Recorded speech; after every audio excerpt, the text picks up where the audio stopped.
오늘 아침에는 사역자 바울의 일생 첫 번째 시간으로서 하나님이 쓰셨던 사람 바울, 그는 부름받기 전에 어떻게 살았을까? 라는 제목으로 함께 말씀의 은혜를 나누기를 원합니다.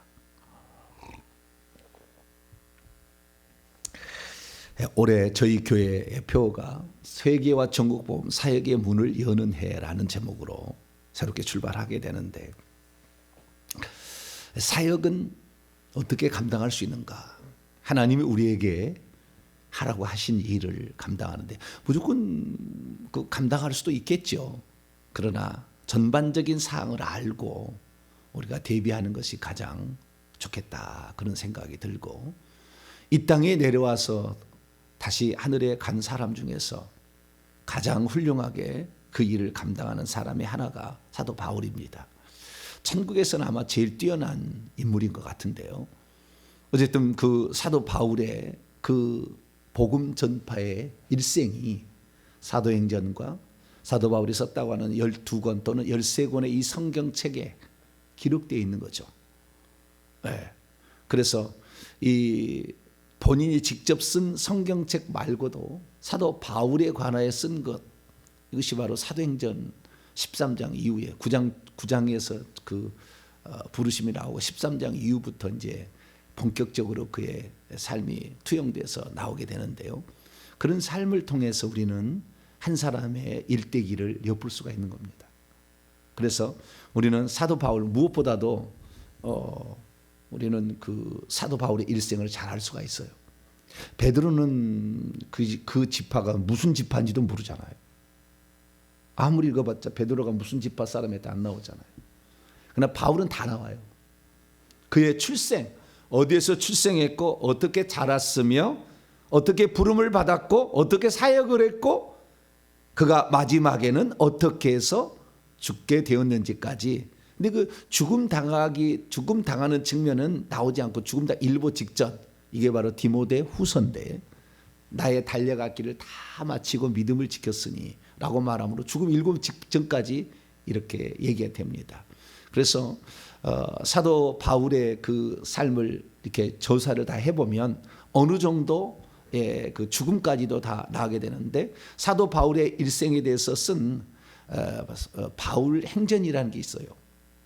이건 성경에 없는데 그런 것들을 보게 되면 바울이 어떻게 살았고 어떻게 죽었는지까지가 더 자세히 나오죠. 그래서 그런 모든 것을 종합해서 말씀을 드리는데요. 사도 바울은 예수님보다 한 10살 어렸을 거라고 추정이 되는 인물입니다. 몇 년도에 출생했다고는 찾아내기가 쉽지 않아요. 그러나 분명한 사실은 그가 AD 1년에서 AD 10년 어간에 태어났어요.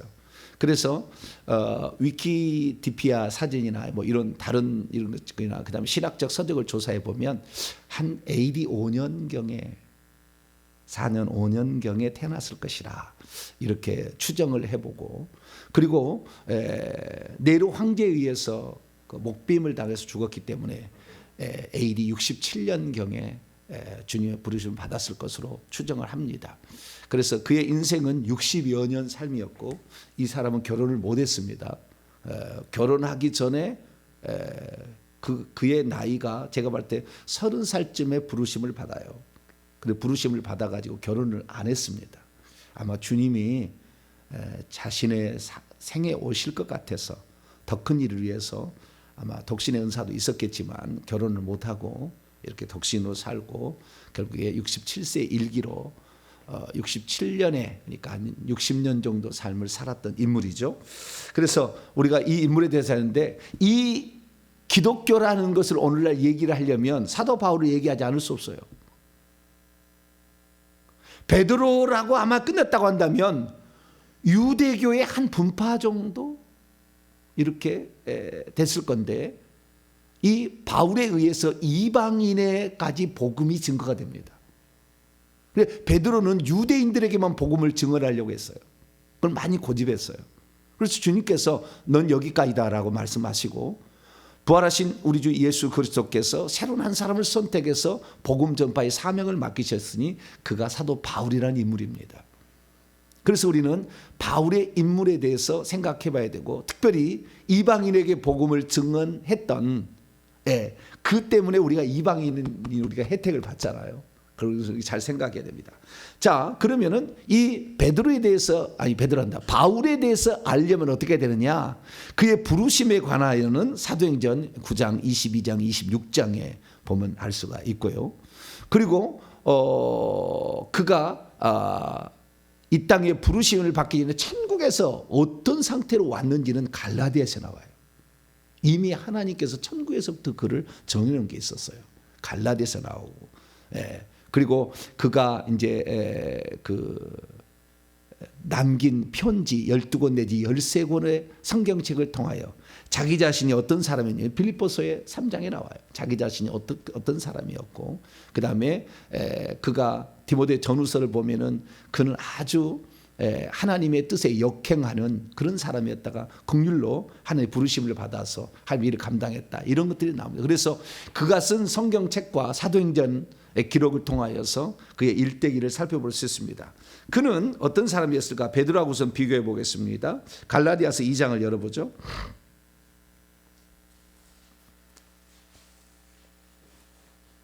갈라디아서 2장 7절로 9절까지 말씀. 왜 베드로를 하나님이 그만 쓰시고 바울을 쓰실 수밖에 없었는가? 이게 있어요. 그러니까 베드로를 통해서도 베드로하고 똑같은 해에 돌아가셨거든요. 둘 다 순교로. 그러니까 베드로를 쓸 수도 있었잖아요. 바울을 부르지 않을 수 있었는데 바울을 불러냈어야만 이유가 있었다는 거죠. 왜 회개 천국 복음을 하나님이 이 시대에 깨닫게 하시고 이것을 전파하게 하시느냐? 이유가 있겠죠. 그냥이 아니죠. 왜 그러면 그 사람 사도 바울이었느냐? 그런 이유가 있는 거죠. 잘 보면은. 자, 갈라디아 2장 7절에서 9절까지 말씀. 시작. 도리어 그들은 내가 무할례자에게 복음 전함을 맡은 것이 베드로가 할례자에게 맡음 같은 것을 보았고, 베드로에게 역사하사 그를 할례자의 사도로 삼으시니가 또한 내게 역사하사 나를 이방인의 사도로 삼으셨느니라. 또 기둥같이 여기는 야고보, 이 야고보는 예수님의 친동생 야고보예요. 야고보서를 쓴 야고보와 게바, 베드로죠. 게바와 요한도 내게 주신 은혜를 알므로 나와 바나바에게 친교의 악수를 하였으니 우리는 이방인에게로 그들은 할례자에게로 가게 하려 하심이라. 바나바는 베드로의 뒤를 이어서 할례자들을 복음을 증언하는 자로 보냈고, 그래서 1차 전쟁만 바울이 같이 하고 2차 전쟁도 따로 가잖아요. 그래서 다 하나님의 뜻이 있었다는 거예요. 나는 어때요? 이방인의 사도로 부르심을 받았다. 이방인의 사도로.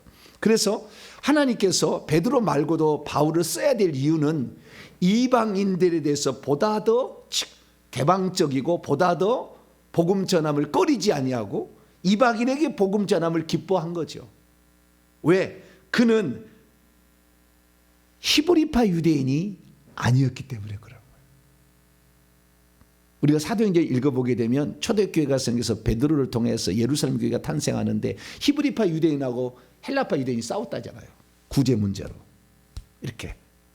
그래서 12사도들은 전부 히브리파 유대인인데 거기에서 이 히브리파 유대인들만 편애한다는 얘기를 없애기 위하여 헬라파 유대인들을 세워서 중간 지도자로 삼은 것이 7집사라는 거 아니에요.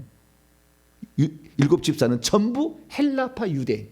여기 헬라파 유대인이라는 말을 알아야 돼요. 그러니까 유대인 중에서 본토백이 예루살렘에 태어나서 예루살렘에서 히브리어를 쓰면서 살았던 사람, 이 사람을 히브리파 유대인이라고 합니다. 그런데 헬라파 유대인이라는 것은 예루살렘이 아닌, 그러니까 유대 지역이 아닌 이방 지역에 흩어져서 살았던 유대인들이지만, 그래서 거기에서 헬라어를 사용했던 사람들이지만 낳을 때부터 8인 만에 할례를 받고 거기에서 유대인의 교육을 받아서 회당에 가서 엄마로부터 어릴 때 1살부터 달때까지는 엄마로부터 성경을 계속 듣고 공부를 하고 6살부터 12살까지는 회당에 가서 이제 공부를 하게 됩니다. 철저히 회당에서 공부를 하게 되고 12살이 되어서 13살이 되면 성인식을 통하여 그때부터는 대학 공부를 시키고 직업 교육을 시킵니다. 이런 삶에서 살았던 사람들이 헬라파 유대인들이에요. 그래서 이방인 지역에서 태어나서 헬라 말을 사용할 줄 알고 이방인 사람과 같이 살았지만 실제적으로는 히브리인처럼 살았던 사람들을 헬라파 유대인이라고 한다. 바울은 누구예요? 헬라파 유대인들이었어요. 그래서 이방인들하고 친하게 지낼 수 있었고 이방인들에게 복음 전파를 사명을 할 수 있었어요. 왜? 이방인도 하나님 사랑하신다. 유대인이었지만 이방인들에게 복음 전함을 기쁘게 감당할 수 있는 그러한 사고방식과 문화와 언어와 뭐 이런 것들을 다 가지고 있었다는 거죠. 베드로는 그러지 않았던 거죠. 베드로는 우리나라로 치자면 이 예루살렘이 서울이고 부산이 이제 이해 이전의 수도라고 했지 않습니까? 마찬가지로 남유다에 산다면 예루살렘에 살고 가나안에서 무슨 갈릴리 지역에서 살았어요. 그래서 이 베드로는 갈릴리 지역에 살았던 사람이기 때문에 저는 유다 지파라고 생각을 합니다. 뭐 나오지는 않았는데 쟤는 나중에 한번 물어봐야 되겠어요. 네. 베드로님은 유다 지파예요, 베냐민 지파예요? 둘 중에 하나니까 물어봐야 되겠어요. 근데 유다 지파에 있을 거라 추정하고 이 사도 바울은 베냐민 지파 사람입니다. 혈통을 가지고 있어요. 그래서 이 하나님께서 바울을 불러 쓸 수밖에 없었던 이유는 이방인들에게 복음 전함을 꺼리지 않는 배경을 갖추고 있었다. 그럼 오늘날 회개 천국 복음을 저처럼 이렇게 완전 불신자의 가정에서 태어난 사람을 시키신 이유는 뭐냐? 누구든지 복음을 다 자격 없어도 아브라함의 후손으로 할례받지 않은 사람이라도 복음을 전하는데 기꺼이 감당했던 것처럼 이런 이 불신자라 할지라도 얼마든지 하나님 나라에 쓸모 있는 인생이 될 수 있고 그리고 천국에 들어가서 지위와 신분을 귀하게 가질 수 있다는 것을 알게 하려고 그런 것 같아요. 그래서 그 완전한 어떠한 멧돼 예수 믿는 집안의 사람을 쓰르지 아니하고 그렇지 않겠나라는 생각을 해봅니다. 그래서 여기 보니까 어떤 의도와 목적이 있었다는 거죠. 그래서 그를 정리해 보면 오늘 사도행전 21장에서 22장에 나와 있는 예루살렘, 이건 3차 전도행을 마치고 예루살렘으로 가서 마지막 3차 전도행을 마치게 되는데 그 예루살렘에서 붙들려요. 그래가지고 결국에 유대인들이 죽여버리려고 그래요. 왜? 유대인들은 안식이라고 할례하고 그 다음에 음식을 먹는 것을 아주 중요하게 여기는데 이 바울은 이 세계에 대해서 이것은 의식법으로서 이건 중요하지 않다라고 얘기를 하므로 이 바울을 싫어해서 결국 죽여요. 그래서 결국에 바울은 유대인들에 의해서 죽임을 당할 위기에 처해 있는 그때 천부장이 로마의 천부장이 와서 그를 살려냅니다. 그때 천부장이 깜짝 놀라는 거예요. 네가 뭡니까? 네가 헬라 말을 아느냐? 그런 말이 나오잖아요. 예? 바울을 잡아가지고 영내에 들어가서 이 유대인들이 못 죽이려고 하는데 그때 천부장에게 뭐라고 하냐면 내가 당신에게 말하도록 해달라 했더니 어떻게 네가 헬라 말을 아느냐? 그러니까 지금 천부장은 예루살렘에 와서 히브리어만 사용할 줄 아는 사람들을 계속 접했는데 헬라 말을 유창하게 한 거죠. 그러니까 깜짝 놀란 거죠. 네가 헬라 말을 아느냐? 그래서 나는 유대인이라 사도행전 21장 39절입니다. 나는 유대인의 한 사람이라 보잘것없는 성읍이 아닌 상당히 큰 거대 도시였습니다. 길리기아라는 속주의 다소의 시티, 다소 도시의 시민이다 라고 그는 얘기를 합니다. 그는 유대인이에요. 유대인. 이 다소가 어디에 있느냐? 다소는 저 지중해 맨 오른쪽에 북쪽에가 있습니다. 그러니까 로마가 전 세계를 이렇게 다스렸잖아요. 그래서 정복한 그 지역을 큰 도로 나눴어요. 그래서 속주라고 합니다. 그래서 안디옥은 수리아라는 속주고요. 다소는 길리기아의 다소는 길리기아라는 속주의 도시고요. 밤빌리아의 버가라는 도시가 또 있죠. 이런 식으로 아시아의 에베소 빌레도는 아시아라는 속주의 한 도시입니다. 그러듯이 이런 예루살렘이나 다메섹이나 안디옥은 수리아라는 수리아는 안디옥이 다메섹까지 수리아고요. 요 예루살렘은 유대라는 지역입니다. 또 이렇게 해가지고 다스리는 지역이 있었는데 다소라는 것은 길리기아라는 속주 큰 우리나라면 도죠. 경상남도 전라북도 이것이 여기에 하나의 도시 수도였다라는 것을 여기에서 알 수가 있습니다. 그래서 여기에서 태어나서 자랐다라는 겁니다. 자, 22장 3절입니다. 왜 배경을 알아야 되느냐? 아주 중요한 일이 있어요. 하나님이 어떤 사역자를 쓰실 때에 그 모든 환경들을 다 쓰십니다. 다 쓰셔요. 그가 잘할 수 있는 것을 다 쓰셔요. 장점으로. 그래서 하는 거예요. 그러니까 어떤 사람이 그 방면에 특화된 인물이 되는 것은 하나님께서 그의 조상으로부터 물려받은 특별한 은사들이 있는 거예요. 그 은사들을 하나님이 쓰신다는 거예요. 자, 22장 3절. 그런데 22장 3절 들어가기 전에 2절 보니까 히브리어로 말하잖아요. 21장 40절에도 청대 위에 서서 히브리 말로 말하잖아요. 그러면은 이 사람이 어떻게 썼다? 태어난 고향은 이방인 지역의 로마에서 태어나서 헬라 말을 잘 쓰고 로마어도 당연히 썼겠죠. 헬라어 로마어를 썼지만 히브리어로 말할 수 있다는 것은 대단한 거예요. 왜 히브리어에서 말을 대단하냐면은 저는 헬라어를 이렇게 저도 신약 전공자고 저는 신약학 중에서도 성서학을 전공한 사람인데 이렇게 전공해도 저는 헬라 말을 막 말하지는 않아요. 단어의 의미와 그 문법적인 것을 다 이렇게 익혀서 얘기하지. 그러니까 그런데 이 히브리어로 말했다는 것은 언어로 맨날 얘기했다는 거잖아요. 그러니까 언어적 감각이 대단한 거예요. 제가 왜 하나님께서 국어 국문학과를 나오게 했을까? 다 이유가 있는 거죠. 책 쓰라고 한 거예요. 나중에 결국에. 그냥이 아니에요. 다.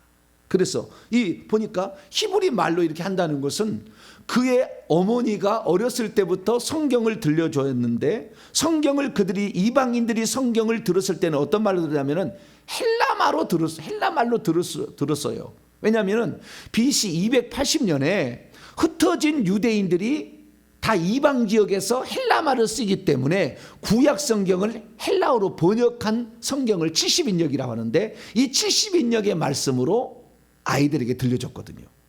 그런데 히브리 말로 썼다는 것은 이 부모가 이 아이를 특별한 아이로 생각했음을 추정할 수 있어요. 왜냐하면 늘 히브리어도 말을 해줬다는 거 아니에요. 그러니까 히브리어도 말할 수 있지. 회당에서도 어떻게 했냐면 회당에서 만약에 6살부터 12살까지 회당에 가잖아요. 그러면 회당에서 어떻게 하면 히브리어로 먼저 말해줍니다. 히브리어로 성경책 히브리어로 말을 해주고요. 그 다음에 히브리어로 말한 다음에 자기 나라 그 나라 언어 헬라 말이잖아요. 헬라 말로 통역을 해줘요. 그렇게 공부를 했어요. 그러니까 히브리어를 알아야 된다는 것을 6살부터는 알았을 거예요. 그런데 엄마 아빠가 특별한 너는 히브리어를 알아야 된다라고 생각하고 히브리어를 가르쳤을 가능성이 있어요. 그런데 히브리어하고 또 아람어가 있거든요. 예수님께서 공생애를 사실 때 무슨 언어를 썼죠? 히브리어를 썼어요? 아람어를 썼어요? 달리다쿤 막 그러잖아요. 엘리 라마 사박다니 에바다 전부 나오죠. 이런 말이 다 아람어일까요? 헬라어일까요? 아람어예요. 아람어. 그럼 아람어하고 히브리어의 차이는 뭐냐? 제가 이런 설명을 해드리면 목사님 무슨 신학교냐 그렇게 얘기할 수 있는데 아니 우리도 알아야 돼요. 알아야 정확하게 그 사람의 배경과 환경을 통해 쓰시는 하나님을 알기 때문에 그래서 조금 늦게 가더라도 천천히 갈 거니까 따라오세요. 자, 그러면 히브리어가 또 뭐고 아람어는 또 뭐냐? 이걸 아셔야 돼요. 이거 간단히 말씀드릴게요. 엘리 라마 사막다니 예수님 썼던 건 아람어예요. 그러면 왜 아람어하고 히브리어는 어떻게 차이가 있느냐? 그 단어 철자에 약간 차이가 있어요. 철자가 알파벳이 차이가 있어. 약간 차이가 있어. 비슷한데 차이가 있어요.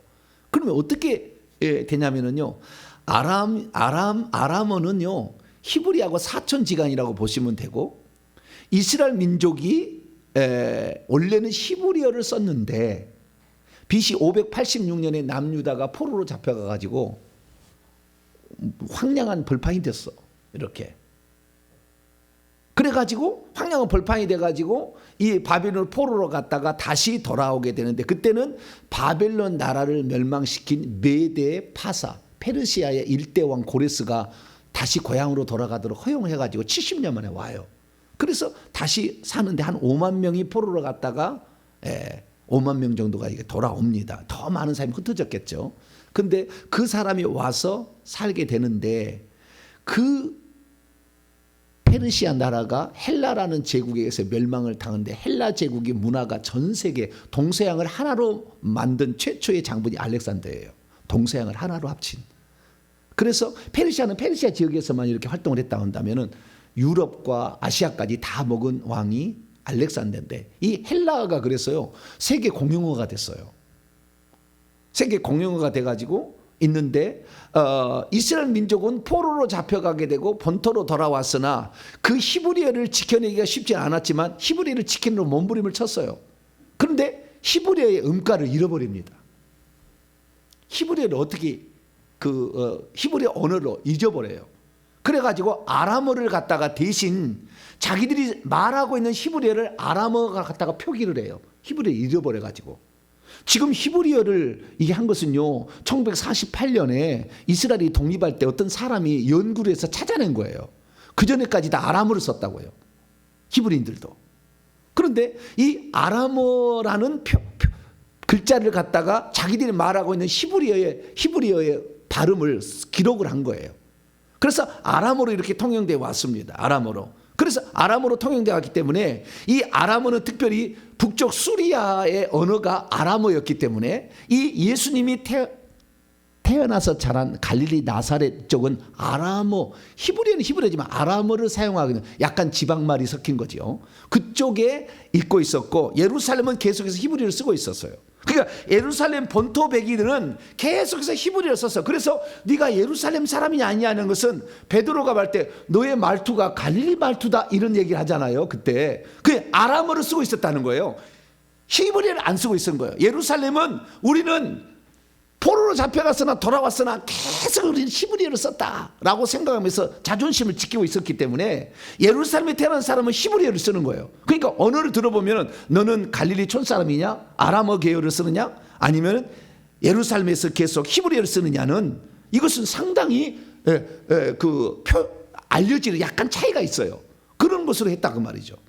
그러니까 아람어로 이때 말하지 아니하고 히브리어로 말했다는 것은 성경에 기록된 그대로 언어를 이것을 알고 있었다는 거예요, 바울이.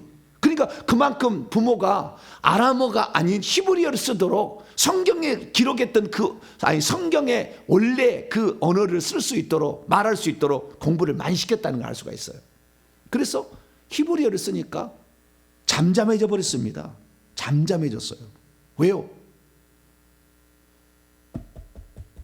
밖에 나가 있으면서 히브리어를 쓴다는 것은 이것은 보통 애국심이 아니잖아요. 아람어를 써도 상당히 애국자라고 할 텐데 히브리어 자체를 써버리니까. 그래서 히브리어로 말합니다. 왜? 2절 보세요. 그들이, 예루살렘 사람들이, 그가 히브리 말로, 예루살렘 유대인들이죠, 말함을 듣고 더욱 조용해. 아람어가 아니라 히브리어를 쓸 수가 있는가? 그러면 이 사람은 성경에 정통한 사람이 아닌가? 또한 예루살렘에 이미 바울이 거기서 약 10년 동안 공부를 했습니다. 누구에 대해요? 가말리엘이라는 문화에. 이 3절에 나옵니다. 나는 유대인으로 길리기아 다소에서 태어났지만 이 예루살렘 성에서 자라 가말리엘 문화에서 10년 정도로 공부를 합니다. 가말리엘 문화에서 우리 조상들의 율법의 엄한 교훈을 받았고 너희의 모든 사람처럼 하나님께 대하여 열심히 있는 자라, 이렇게 얘기합니다. 그래서 그의 과거의 전적이 어떻게 살았는지가 나오게 되는데, 그의 출생은 어디였어요? 길리기아 성의 다소시에서 출생했다. 그러나 이 성에서 자랐다. 어느 날 이쪽으로 유학을 온 겁니다. 유학을. 그런데 우리가 2차 전도여행 가운데 고린도에 가가지고 선교비가 떨어져서 브리스기라 아굴라하고 그 집에 취직을 해가지고 아르바이트 하다가 브리스가 우리가 깜짝 놀랐잖아요. 당신은 지금 이렇게 텐트 만든 일 하지 말고 우리가 돈은 벌 테니까, 돈 될 테니까 선교하시라고. 그때부터 바울의 선교가 꽃을 피기 시작합니다. 이 고린도에서부터. 예, 저희 회계 정부정부에서 누군가가 지원하는 사람이 있어야 돼요. 그래야 꽃을 필 수가 있어요. 그 물질적 지원을 이제는 당신은 걱정하지 마라. 우리가 책임지겠다. 죽을 때까지 책임져요. 브리스가 아굴라가. 그래서 이 아르바이트 안 해도 되는 거예요. 그런데 그때 이 고린도에 고린도에 가서 그때 브리실라 아굴라를 만났을 때에 그가 텐트 만드는 일을 했다라는 말이 거기서 나오는데, 장막 만드는 일을 했다는 말이 나오는데, 그 말은 무슨 말이냐면 텐트를 만드는 직업 교육을 받았다라는 거예요. 그러면 어디서 텐트 만드는 직업 기술을 익혔을까? 이것은 길리기아 다소성입니다. 왜냐하면 길리기아 다소성이라는 도시는 이게 동서양이 만나는 상당히 큰 도시였는데요. 이 도시에서는 어떤 일을 많이 했냐면은 이런 가죽으로 옷을 만들고 옷도 만들지만은 그 텐트 있지 않습니까? 천막을 만드는 일에 세계적 기술을 가지고 있는 도시였어요. 그러니까 이 하나님께서 선교하다가 선교비가 떨어지면 아르바이트 할 수 있는 기술을 어디서 익혔어요? 자기 고향에서 익혔다는 거예요. 고향에서, 태어난 곳에서. 그러면 그 고향 길리기아 다소성에서 그런 기술을 익혔는데, 그 기술을 언제부터 그러면은 배울 수 있느냐라는 거예요. 그것은 12살이 넘어서 성인이 돼야만이 직업교육에 들어갑니다. 대학교육도 받게 해주고. 그래서 이 대학교육을 받아서 수사학이라는 공부를 해서 질문을 던지고 하는 이런 연습을 엄청나게 많이 하는데, 이 질문이 엄청 중요한 말. 막 질문을 던져서 답을 하는 거예요. 이런 것들을 공부를 하게 되는데, 그런데 이 22장 3절에 보면은 이 성에서 또 자라났다라고 얘기하잖아요. 예루살렘에서. 그러면 태어날 때는 다소성에서 태어났는데 예루살렘에서 자라났다라는 것은 직업 교육을 그가 받았어야만이 텐트 만드는 기술을 쓸 수 있었기 때문에 적어도 13살, 14살, 15살 정도까지는 직업 교육을 받았으라고 추정합니다. 그래서 15살 정도 되어서 예루살렘에 와서 가말리엘에게 드디어 이 바리새파 교육을 받기 시작하는 거죠.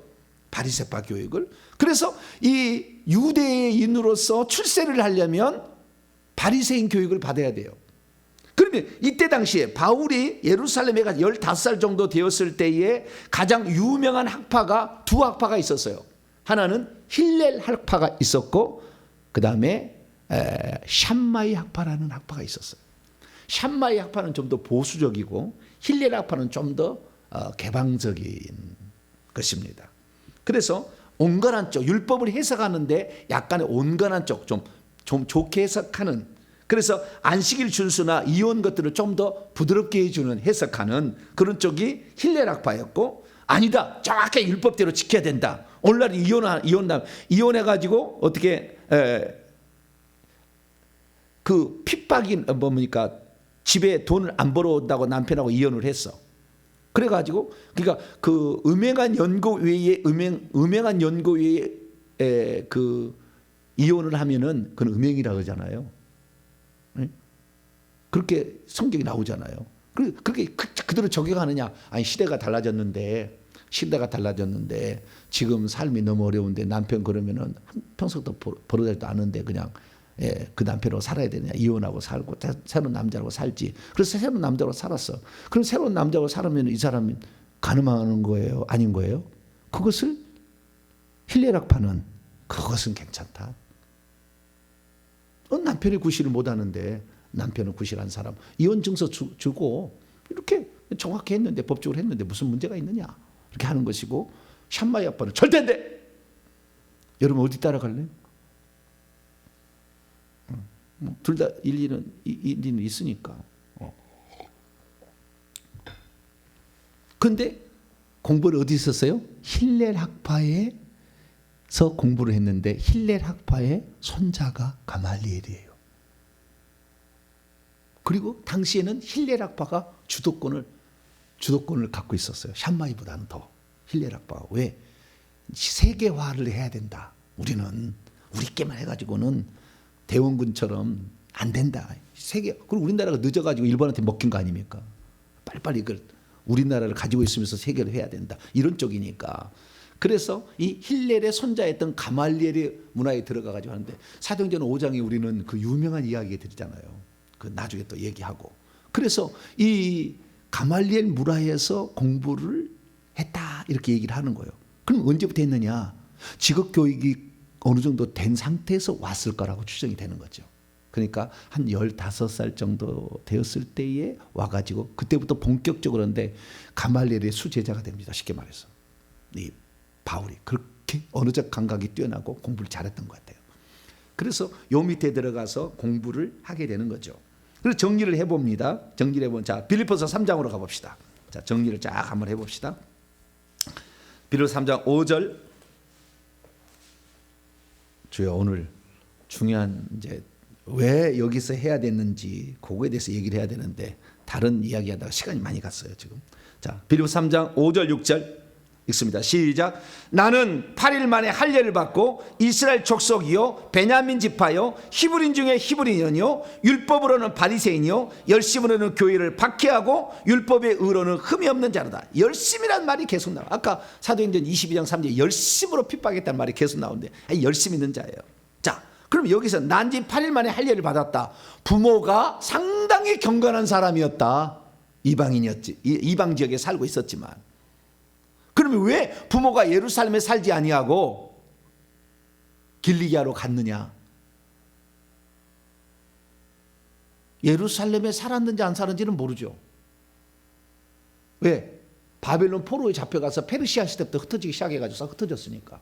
그런 사람들이 디아스포라 유대인이라는데, 그런 유대인이 살았는데 거기서 왜 사는지 모르지만 자우장 거기서 살다가 가장 중요한 건 뭐냐면 거기에서 자기 아부 부모 때로 추정되는데, 왜냐하면 태어난 새부터 자기는 로마의 시민권을 했다고 사도행전에 얘기하고 있으니까 자기 부모가 로마의 시민이었어요. 그것은 아마 추정컨대 그 로마 황제가 되는데 전투에 참여했던 자기 아버지가 그때 로마 황제가 된 사람이 시해를 내려가지고 시민권을 준 것 같아요. 그래서 시민권을 받은 것으로 추정이 됩니다. 학자들이. 그래서 자기 아버지 때부터 이미 로마 시민이었고 그러니까 로마 시민은 태어나부터 시민인 거예요. 그래서 이 바울을 추적해 보면 그는 태어날 때부터 로마의 시민으로서 자격을 갖고 태어납니다. 자, 그것도 한번 볼까요? 자, 사도행전 23장을 볼까요? 22장을 볼까요? 22장. 사도행전 22장.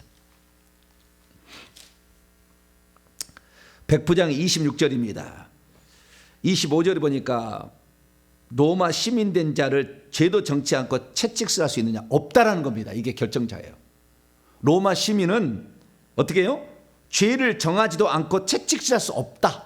그래서 정확히 재판을 받아야 됩니다. 만약에 재판을 받지 않고 채찍질했잖아요. 그러면 채찍질한 사람이 자기가 그 채찍질을 받아야 돼요. 그냥 함부로 하지 않아요.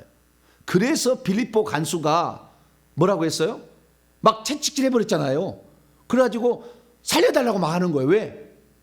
그 자기가 잘못한 거에 대해서 그 책임을 자기가 받아야 되는. 왜? 로마 시민을 재판도 안 열어가지고 채찍질 해가지고 때렸잖아요. 네. 그래서 빌립보 성에서 그 채찍 맞고 찬송하다가 빌립보 감옥이 열리는 그때 그 상황을 이해하려면 간수가 왜 그렇게 벌벌을 떨었는가? 간수는 이 로마 시민이 아닌 자를 이렇게 함부로 했다는 거에 대해서 자기가 벌을 받으니까. 그러니까 자기가 만약에 죄수가 도망가잖아요. 자기가 들어가야 돼요. 그런 아주 엄청난 글이 있었던 거죠. 그래서 로마 시민이 되었기 때문에 로마 시민은 함부로 사람을 해할 수 없다. 그 다음에 어떤 문제가 생길 때는 반드시 상소까지 할 수 있어요. 거기서 재판이 안 되면은 황제에게까지. 그래서 네로 황제에게 재판을 받으려고 로마 여행을 하는 거예요. 로마 감옥에 가는 거예요. 그래서 이 재판을 통해서 모든 게 결정되니까 상당한 혜택이 있는 겁니다. 함부로 못하는 겁니다. 뿐만 아니라 로마 어디를 가든 간에 그런 혜택을 받을 수 있어 여행이 자유로웠어요. 어디든 갈 수가 있어요. 권리를 보장받으면서. 그래서 태어날 때부터 이런 로마 시민권을 가지고 있었어요. 자, 정리를 해보면은 그는 언어로서 헬라어도 융통했고 히브리어도 사용했고 로마는 또 사용했을 거예요. 로마 시민이니까. 뿐만 아니라 로마의 시민권까지 갖고 있었어요. 그러나 생태적으로는 히브리인의 혈통을 가지고 태어났으니 아버지 어머니가 유대인이었을 것이고 난 지 8일 만에 할 일을 주고 유대인이자 베냐민 지파 사람이었고 뿐만 아니라 히브리인 중에 히브리인이었다라는 것은 그 어떤 자보다도 율법의 엄한 교육을 잘 받았다라는 것을 말해주고 있습니다. 그래서 그가 이 고린도서 11장 22절이나 로마서 11장 1절 보면은 아브라함의 후손이라는 말도 나와요. 나는 아브라함의 후손이다. 언약 할 일을 받아서 언약 자손이라다 이렇게 얘기를 하거든요. 그래서 그가 이 히브리인으로서 혈통적인 또 부모의 은혜를 받고 태어나서 유대의 율법에 하나님에 대해서 익히 많이 알고 있었다. 뿐만 아니라 그가 길리기아 다소성에서 태어남으로 말미암아 기술까지 익혀가지고 텐트 일도 할 수 있었다. 무엇보다도 이가 이런 공부를 잘하게 된 것은 학습의 은사가 있었던 거예요. 정리를 하면 바울이 하나님께 사역자로 쓰임받을 수 있는 이유가 나오는 거예요. 왜? 이방과 유대인이 다 친할 수 있잖아요. 이방인들에서 복음을 전할 때 헬라말을 유창하게 쓸 수 있잖아요. 히브리인들 같은 히브리어로 유창하게 쓸 수 있잖아요. 자신의 배경이 히브리인이기 때문에 함부로 또 못하잖아요. 그러나 로마 시민권을 가지고 있기 때문에 어디에 가더라도 보호를 받잖아요. 이런 많은 은혜들을 가지고 있었고 특별히 학습 능력이 대단했어. 공부를 아주 잘한 거예요. 율법을 달달달 암송해버린 겁니다. 그래서 이러한 공부를 성경에 대해서 능통한 박식이를 가지고 있었어요. 거기에다가 개인적으로 뭡니까? 열심도 있는 사람. 죽이는데도 열심히 있어. 스데반 죽이는데도 열심히 있어. 살기 등등해. 다메섹에 있는 예루살렘에만 핍박하면 될 텐데 다메섹에 있는 사람들까지 죽이려고 잡으러 간 거 아니에요. 열심히 아주 특심이야. 그런데 그가 고린도서 12장에 은사를 얘기하는 걸 보게 되면 성령의 9가지 은사, 지혜의 말씀, 지식의 말씀, 믿음의 은사, 그 다음에 그 병고침의 은사, 능력 행함의 은사, 예언의 은사, 영들 분별함의 은사, 방언의 은사, 방언 통의 은사, 9개 은사가 단 하나도 이 영적 신령한 은사는 부모로부터 물려받은 것 같지는 않아요. 아무리 쳐다봐도. 그런데 부모로부터 일반 은사는 엄청난 은사를 물려받은 거예요. 왜? 성경을 제대로 알아가지고 이 말씀을 증언하는데 글을 쓰려니까. 그래서 언어적 감각까지도 가지고 있는 은사를 가지고 있다. 그래서 그가 언어의 은사, 기술의 은사, 학습의 은사, 태생적인 어떤 은사들을 가지고 태어난 부모로부터 물려받은 거죠. 이 부모로부터. 그러나 신령한 은사에 대해서는 한 번도 언급하지를 않아요. 한 번도. 그러면 이 신령한 은사는 하나도 없었다는 거 아니에요. 그럼 언제 받았으냐? 다메섹에서 주님 부르심을 받아서 아나니 안수를 받고 세례를 받을 때 그때 은사가 임했을 거라고 추정이 됩니다. 그래서 제가 소망을 품잖아요. 나도 부모로부터 우리는 500년 동안 우리 정씨 가문이 서당을 지어서 공부를 시켜서 공부 쪽에 그래도 약간 특화가 되고 국어 국문학과를 나와서 그래서 이쪽에 책을 쓰는데 저는 좀 특화가 좀 되겠구나. 그러나 우리 부모가 물려준 것은 그것이고 특별 은사 하나도 없다. 근데 바울도 특별 은사는 없더라고. 그래서 내가 소망을 품게 됐어요. 주여, 바울이 받은 특별 은사. 그래서 바울이 그때 회심할 때 받았거나 아니면 사역에 필요해서 하나님이 주셨을 것이다. 추정이 되는 겁니다. 정리를 합니다. 하나님은 우리의 과거를 다 배정하시고 어떻게 사실 것을 아시고 다 그런 환경에 넣었어요. 잘하게 했어요. 그래서 거기에 특화된 걸 쓰시려고 그러는 거예요. 그래서 제가 가장 특화된 것이 뭐냐. 이 모든 걸 보면 저는 책을 100권을 쓰는 사도 바울은 몇 권 썼다고요? 12권이나 13권. 저는 몇 권을 쓸 수 있어요? 100권을 쓸 수 있어요. 특화된 거다. 기대하시라. 할렐루야. 기대하시라. 그래서 우리 사역이 어떤 사역으로 장착할 것인가. 회개 천국 복음 이게 전하는 게 어떻게 갈까요? 그래서 하나님은 모든 것을 다 섭렵하게 다 하셔요. 저를 말씀 공부도 그렇게만 20년 시키고 그다음에 10년 동안 회개시켜가지고 이걸 다 준비를 한 거예요. 그래서 그 나가니까 올 한 해 하나님의 역사하실 일들을 바울을 통해서도 이렇게 하는 거니까 하나님께서 사역자를 쓰실 때 이렇게 쓰였다는 것을 통해서 앞으로 회개 천국 복음이 어떤 사역으로 펼쳐질 것을 기도하면서 앞으로 나가게 되기를 간절히 바랍니다. 거룩하신 하나님 감사합니다. 바울의 어린 시절을 회심하기 전까지 삶을 살펴보았습니다. 그가 하나님께 이방인의 사도로 쓰임받을 수밖에 없었던 이유들이 있었습니다. 오 주여, 우리도 그 배경을 가지고 하나님 나라를 위해 쓰임받을 때에 하나님께서 예수 믿기 전에 우리의 모든 것들을 다시 새롭게 하여서 복음 전파의 귀중한 도구로 사용하여 주시옵소서. 우리 주 예수 그리스도의 이름으로 기도하옵나이다.